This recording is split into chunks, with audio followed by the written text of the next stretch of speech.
penso que vai ser mais fácil. Mas chego e olho para vocês todos aí e a coisa fica muito difícil. Mas mesmo assim eu vou tentar fazer a coisa como deve ser feita. Obrigada. Então, o tema das perturbações espirituais nos dá muito material para trabalhar. Porque todos nós conhecemos, e alguns de nós até já sentimos, o que é a obsessão, não? E posteriormente a desobsessão. Então vamos lá. Obsessão e desobsessão, o mal e o remédio. O mal. O que é a obsessão? Kardec nos diz que a obsessão é a ação persistente de um espírito mal, que um espírito mal exerce sobre um indivíduo.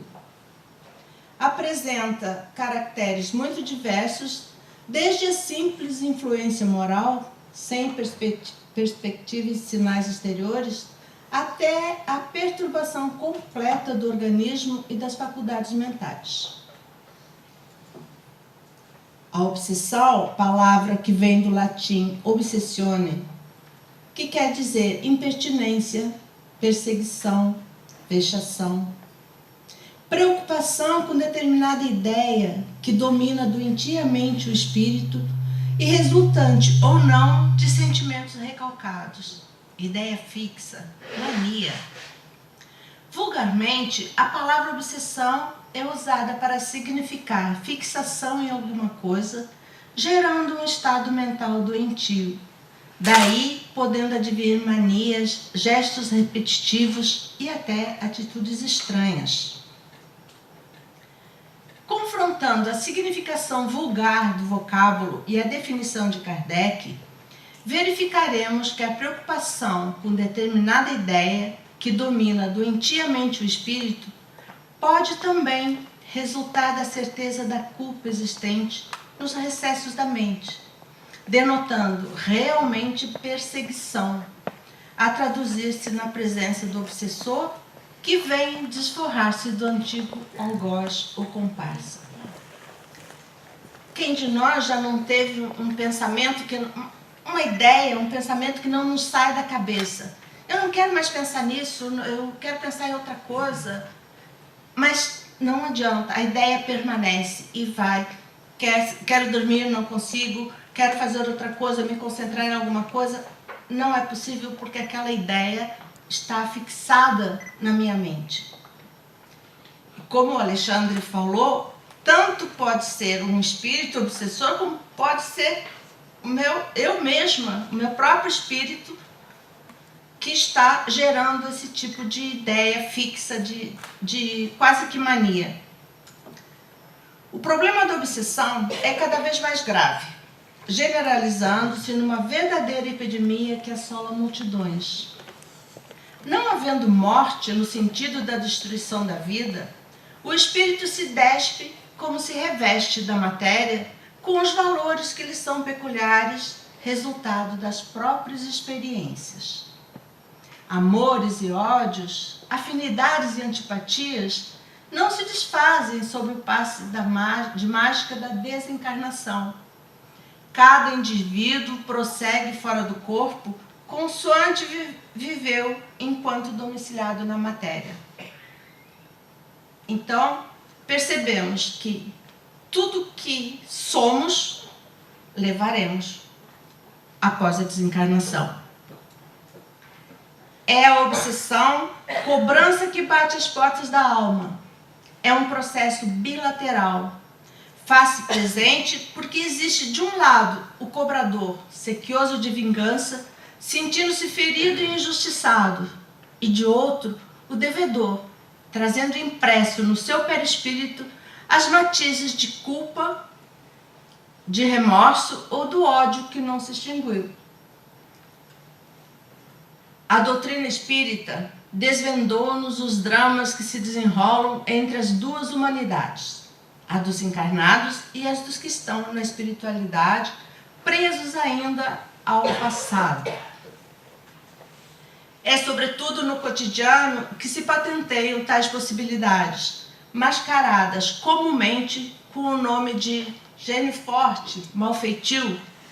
É com essa desculpa, aceita e generalizada por outros tantos seres humanos, com igual fortaleza de gênio, com igual malfeitio, que procuramos justificar nossos desvios de caráter, quando assomamos a esta porta, com a nossa má formação íntima, a expressar-se na irritação, no mau humor, na ira, na maledicência e tantos outros procedimentos negativos.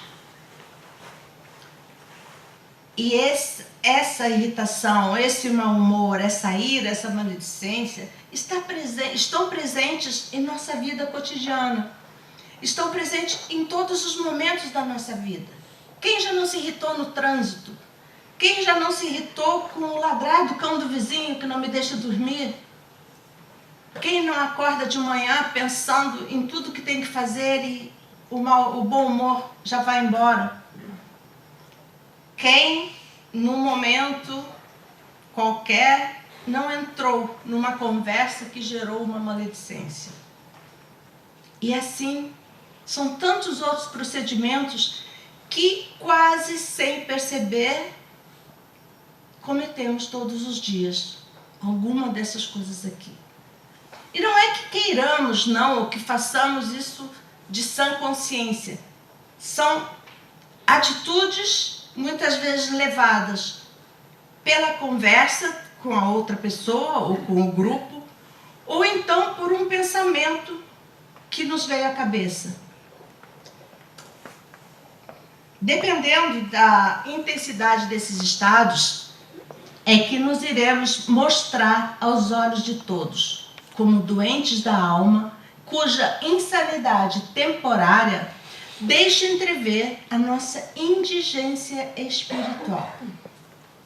Alienados por breves ou longos momentos, somos tal qual um vulcão em erupção, a vomitar lavas e estilhaços da matéria que constitui o nosso mundo interior, vinculados a outros seres em análoga situação, medianeiros todos nós da desarmonia, do desequilíbrio e da loucura.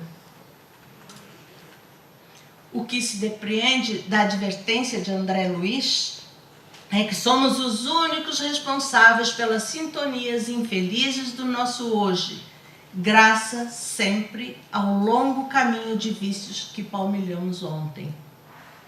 A ação e reação, causa e efeito. Hoje choramos ao peso das aflições que nós mesmos semeamos. Agora reclamamos dos padecimentos obsessivos que nos atormentam a alma. Somos os atormentadores agora atormentados, como nos fala Manuel Filomeno de Miranda. Mas afinal de contas, o que predispõe à obsessão? Kardec, no Livro dos Médiuns, nos diz que as imperfeições morais dão aso à ação dos espíritos obsessores. Tal como acontece quando nos apresentamos com predisposição para o mal físico, assim ocorre no campo espiritual. Pensamentos e estados emocionais negativos criam zonas mórbidas em nosso campo mental, facultando a inoculação de pensamento alheio que, virulento, pode ser de teor inferior. Age em nós como se fora uma afecção mental, instalando-se em decorrência o tal processo obsessivo. Somente existe obsessão porque há endividados, criaturas que se procuram através dos tempos para acertar débitos do passado. E somente existem esses processos dolorosos de resgate porque o homem ainda é imperfeito, trazendo em si mesmo maior cota de sombras, mais pesada bagagem de inferioridade. Como é que se processa a obsessão? Invariavelmente será pela invigilância. Porque a invigilância, a nossa invigilância, é a porta para a obsessão.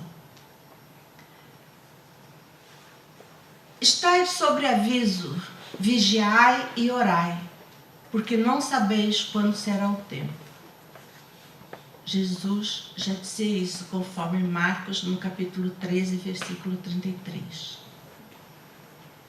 A existência dos fatores predisponentes, causas kármicas, facilitam a aproximação dos obsessores, que, entretanto, necessitam descobrir o momento propício para a efetivação da sintonia completa que almejam. Este momento tem o nome de invigilância. É a porta que se abre para o mundo íntimo, facilitando a incursão de pensamentos estranhos, cuja finalidade é sempre o conúbio degradante entre mentes desequilibradas, o inevitável encontro entre o credor e o devedor, os quais não conseguiram resolver suas divergências pelos caminhos do perdão e do amor. O perdão e o amor. Perdão e amor são o caminho. O caminho para que não haja essas dívidas que permanecem após o desencarne de cada um de nós. A invigilância também é o instante em que o cobrador finalmente bate às portas da alma de quem lhe deve. E sempre o faz nessas circunstâncias pela agressão que poderá vir vestida de sutilezas, obedecendo a um plano habilmente traçado ou de maneira frontal para atordoar e desequilibrar de vez a vítima de hoje. Momentos de invigilância existem muitos. Todos os temos em incontáveis ocasiões. Talvez conheçamos alguém que sofra de algum problema psicológico ou psicossomático do qual não consegue se livrar.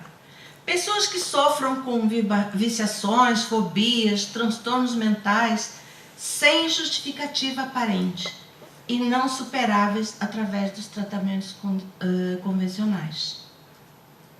Muitas dessas pessoas sofrem de transtornos graves, depressões, ansiedade. Outras são submetidas a tratamentos médicos, psicológicos, psiquiátricos, são internadas em hospitais ou clínicas de reabilitação. Vivem sob o efeito de medicamentos e psicotrópicos. Levam uma vida atormentada, causam problemas aos familiares e à sociedade. Ou se enclausuram e passam pela existência improdutivas, infelizes e frustradas. Devido a isso, o uso do álcool e das drogas como válvula de escape tem aumentado vertiginosamente. O Estado e a sociedade intensificam esforços educativos das novas gerações, investem numa maior divulgação dos malefícios causados por essas substâncias, tentando assim travar o avanço do consumo e a consequente dependência. Mesmo assim, o consumo se intensifica. Vê-se a cada dia a ineficácia dessas medidas, uma vez que não são poucos os casos que sucumbem ao sofrimento e apelam para o suicídio como única saída. Muitos queixam-se de transtornos, imagens mentais, audição de vozes, confusão, compulsões, que estão sempre associados com quadros depressivos, ansiosos, fóbicos, que culminam em sofrimentos maiores e consequências destrutivas, se não lhes forem dada a devida atenção. Portanto, a obsessão espiritual, como uma enfermidade da alma, merece ser estudada de forma séria e aprofundada, para que possamos melhorar a qualidade de vida do enfermo. A obsessão seria o domínio que alguns espíritos logram adquirir sobre certas pessoas. Nunca é praticada senão por espíritos inferiores que procuram dominar o obsidiado. É a ação persistente que um mau espírito exerce sobre o indivíduo. Apresenta caracteres muito diversos, desde a simples influência moral, sem perspectiva e sinais exteriores, até a perturbação completa do organismo e das faculdades mentais. Do mesmo modo que as doenças resultam das imperfeições físicas que tornam o corpo acessível às influências perniciosas exteriores, a obsessão é sempre resultado de uma imperfeição moral, que dá acesso a um espírito mau.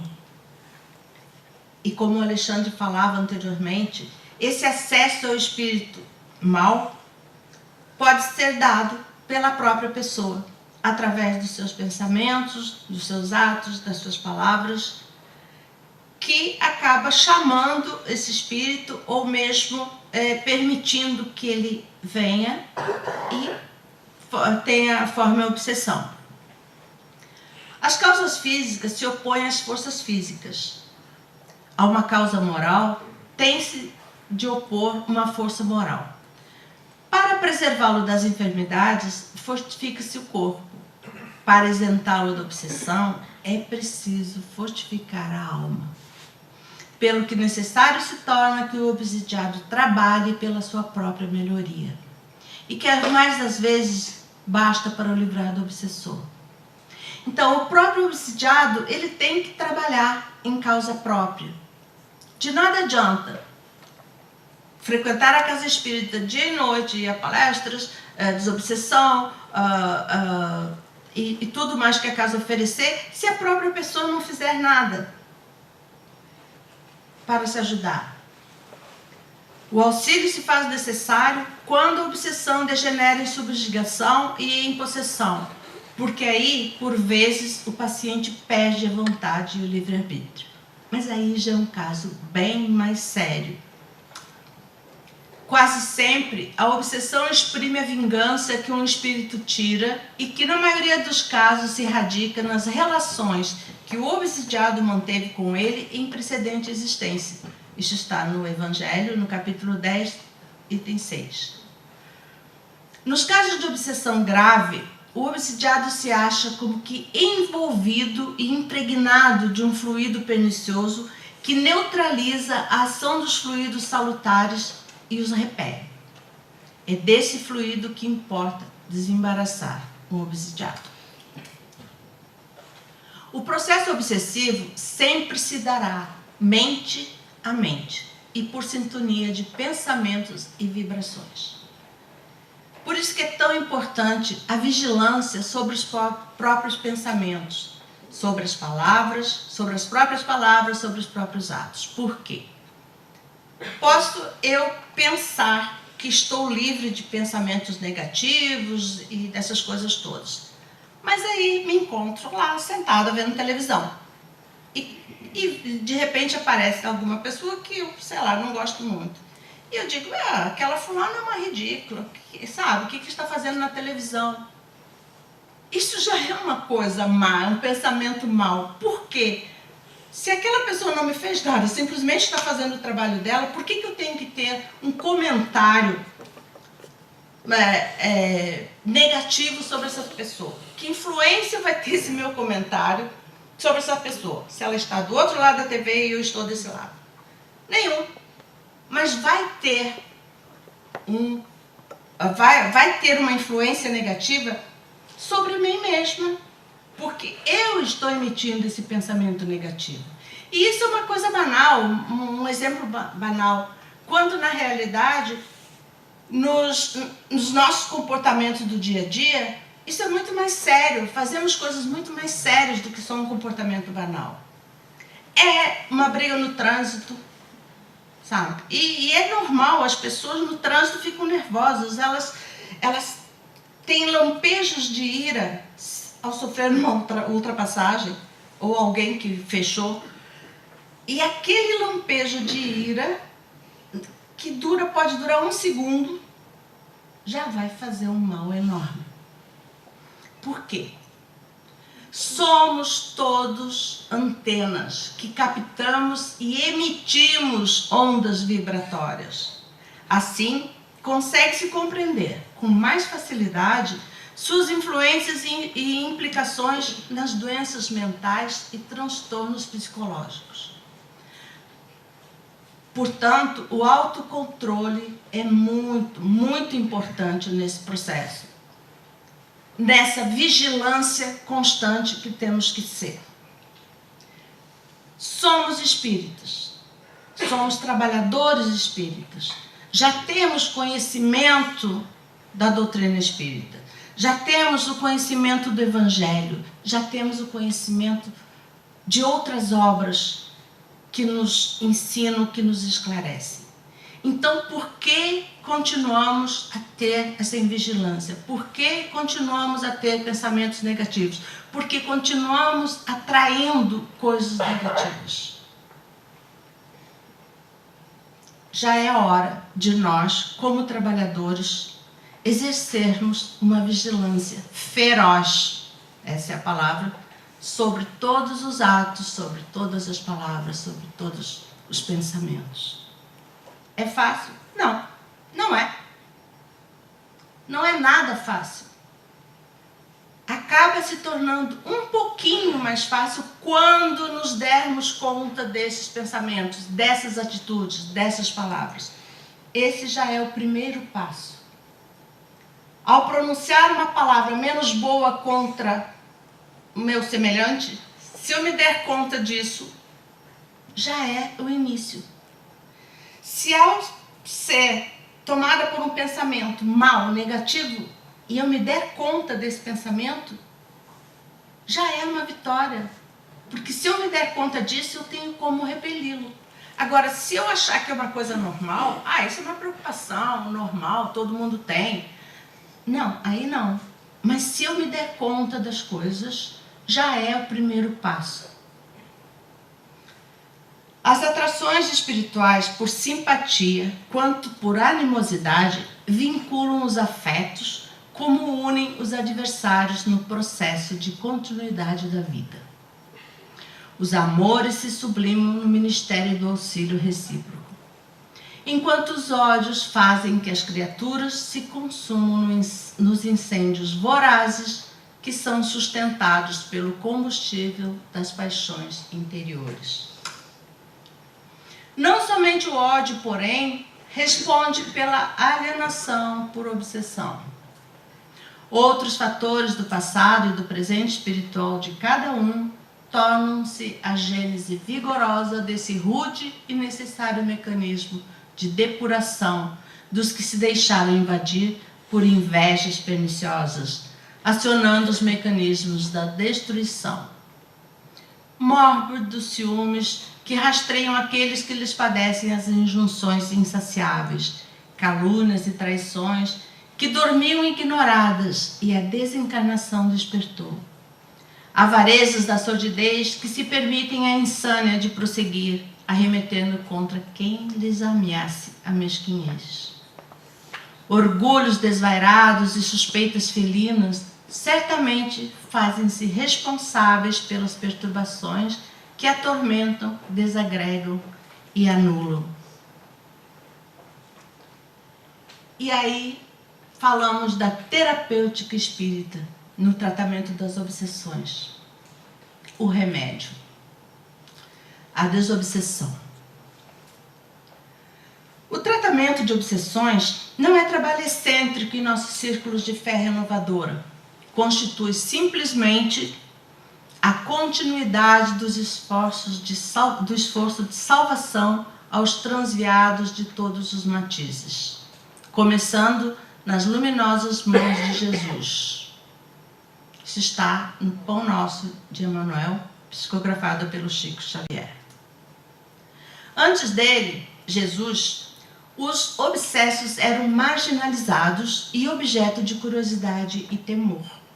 Isolados pelos próprios familiares, padeciam as constrições impostas pela presença do perseguidor invisível, que em muitos casos o submetiu à sua vontade. Ele, porém, Jesus, trouxe a lição do amor como remédio e como alimento para os doentes da alma, estendendo o seu cuidado amoroso aos que eram tidos como loucos incuráveis e como tais banidos da comunidade. Atraídos pelo sublime magnetismo do Mestre, vinham à sua presença, sentindo instintivamente que nele encontrariam o alívio e a libertação, ou eram conduzidos por familiares piedosos que igualmente pressentiam nele a possibilidade da cura. O trabalho de desobsessão se iniciou, pois, com Jesus, indicando todo o processo terapêutico a ser empregado. A lição ficaria ecoando pelos tempos afora, ensinando aos homens que somente através da prece e da reforma íntima conseguiriam a libertação para os graves padecimentos das obsessões.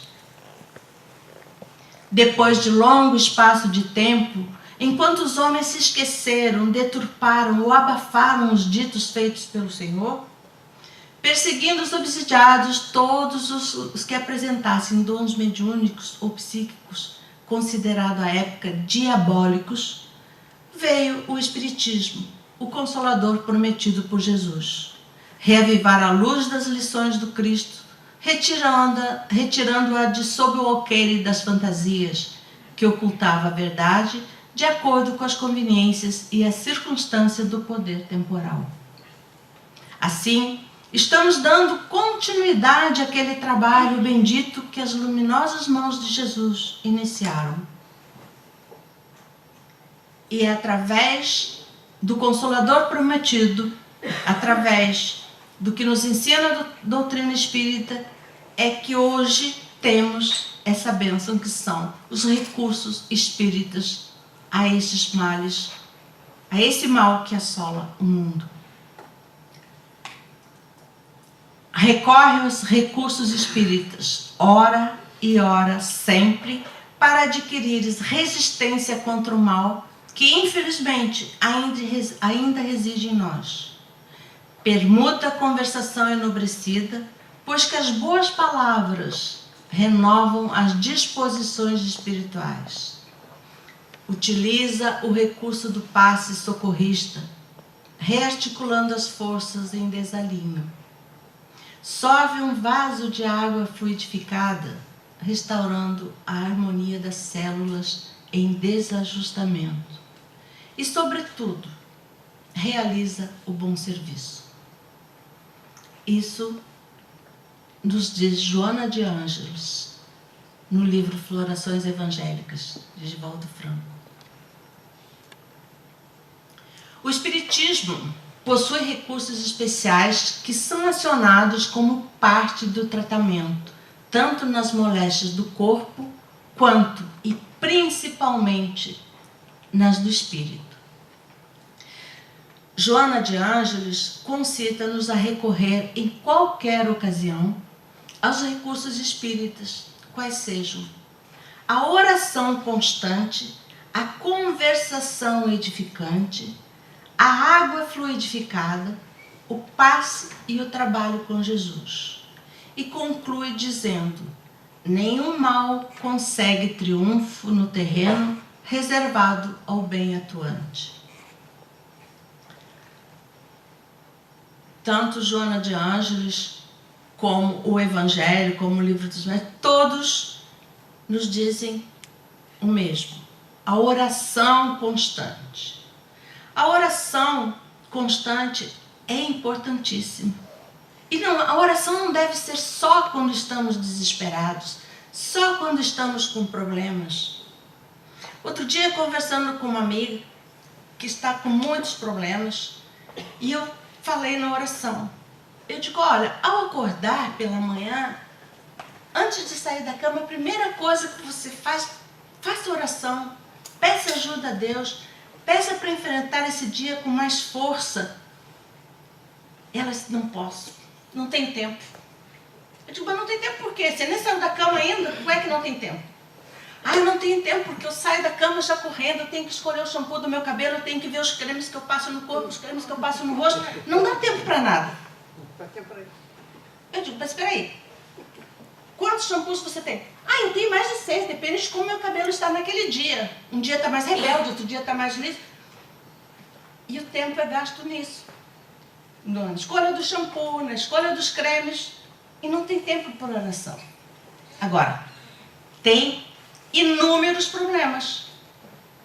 Porque toda a vida dela, dessa pessoa e de várias outras, está centrada no material, no dia a dia material. Não tem tempo para lembrar de Deus, não tem tempo para fazer uma prece, não tem tempo sequer para ter fé. Somente no momento de desespero é que recorre. Ah, mas eu tenho ido quarta-feira às palestras. Não tem tempo para oração, não tem tempo.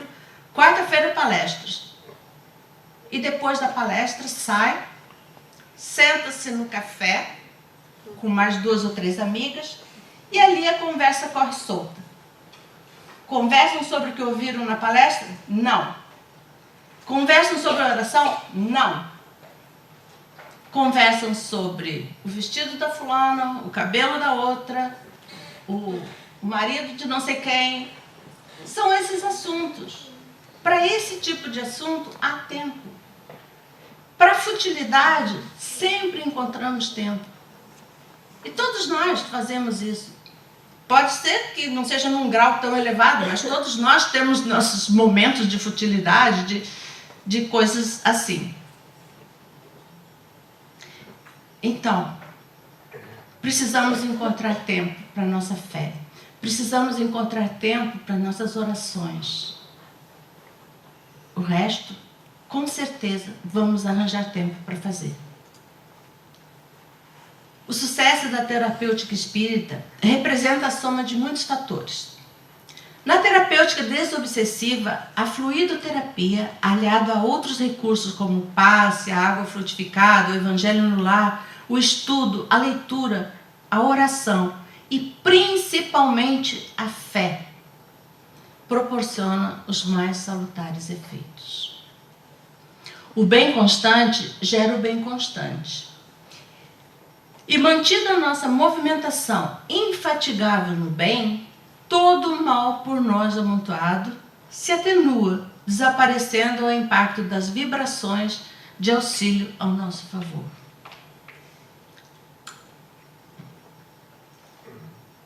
Conclusão. Que remédio, pois, poderíamos dar aos que foram atingidos por obsessões cruéis e males pungentes? Um só é infalível: a fé. Voltar os olhos para o céu.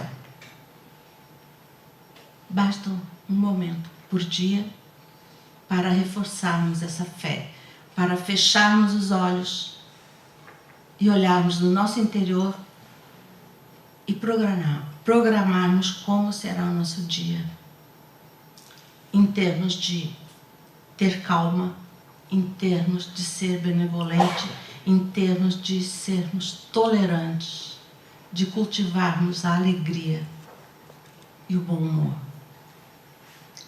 Se no auge de vossos mais cruéis sofrimentos cantardes em louvor ao Senhor, o anjo de vossa guarda vos mostrará o símbolo da salvação e o lugar que devereis ocupar um dia. A fé é o remédio certo para o sofrimento.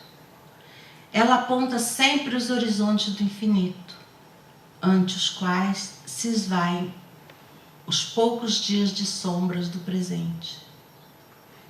Não mais nos pergunteis, portanto, qual o remédio que curará tal úlcera ou tal chaga, esta tentação ou aquela prova.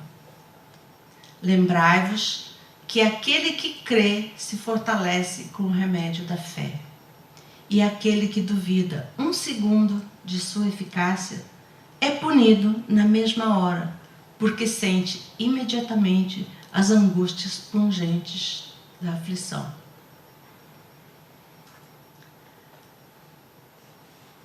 A melhor terapêutica será sempre a busca pelo autoconhecimento,